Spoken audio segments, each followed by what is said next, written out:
போராட்டம் ஆரம்பிச்ச முதல் நாள்ல இருந்தே இந்த ஒரு லைம் லைட்டை நாம ஸ்டீல் பண்ணணும்னு சொல்லி பல பேர் முயற்சி பண்ணிட்டு இருக்காங்க.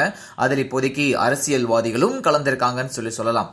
அதாவது இன்னைக்கு காலையில மத்திய அரசை கண்டிச்சு, மாநில அரசை கண்டிச்சு ஆயிரக்கணக்கான திமுகவினர் ரயில் மறியல் போராட்டத்துல ஈடுபட்டாங்க. நேற்று சாயங்காலத்திலிருந்தே இந்த ஒரு போராட்டம் நடக்க போகுது. அதுல மாணவர்கள் கலந்துக்க வேண்டாம், அந்த இடத்துக்கு மீடியா போக வேண்டாம், நாம அமைதியா இருப்போம் அப்படின்ற ஒரு குரல் மாணவர்கள் மத்தியில் இருந்துட்டு தான் இருந்துச்சு. இதை நீங்க ஃபேஸ்புக்லயும் வாட்ஸ்அப்லயும் உங்களோட மெசேஜஸ்லயும் பார்த்திருக்க வாய்ப்பு இருக்குது.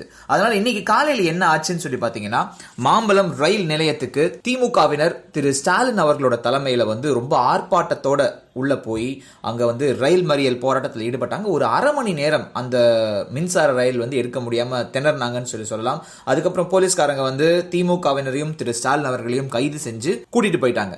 அதே மாதிரி எழும்பூர் ரயில் நிலையத்துல முன்னாள் மத்திய அமைச்சர் தயாநிதி மாறன், ராஜ்யசபா எம்பி கனிமொழி, திமுக எம்எல்ஏ சேகர் பாபு, இப்படி நிறைய பேர் மறியல் போராட்டத்தில் ஈடுபட்டாங்க. இதுக்கப்புறமா செய்தியாளர்கள்கிட்ட பேசின கனிமொழி அவர்கள், ஜல்லிக்கட்டுக்காக ஆரம்பத்திலிருந்தே திமுக போராடிட்டு தான் வருது, ஜல்லிக்கட்டு விவகாரத்துல மத்திய மாநில அரசுகள் இணைஞ்சு தமிழக மக்களை ஏமாத்தி இருக்காங்க, இது கண்டிக்கத்தக்கது அப்படின்னு சொல்லியிருக்காங்க. அதே நேரத்தில் ஜல்லிக்கட்டுக்காக போராடுற ஒரே இயக்கம் திமுக மட்டும்தான் சொல்லி ஒருத்தங்க பேசி இருக்கிறது திமுக காரங்களுக்கே கொஞ்சம் சிரிப்பா தான் இருக்கும்னு சொல்லி நினைக்கிறாங்க. இதே மாதிரி சைதாப்பேட்டையில திமுக எம்எல்ஏ மா சுப்பிரமணியம் தலைமையில ஏராளமான திமுகவினர் ரயில் மறியல் போராட்டத்தில் ஈடுபட்டாங்க. அவங்க மத்தியில பேசின துரைமுருகன், அதிமுக தமிழகத்தை ஆளும் தகுதியை இழந்துடுச்சு அப்படின்னு சொல்லி குற்றம் சாட்டியிருக்காரு. திருச்சியில ஜல்லிக்கட்டு போராட்டம் நடத்தின KN நேரு உள்ளிட்ட திமுகவினரையும் போலீஸ்காரங்க இப்போதைக்கு கைது செஞ்சிருக்காங்க.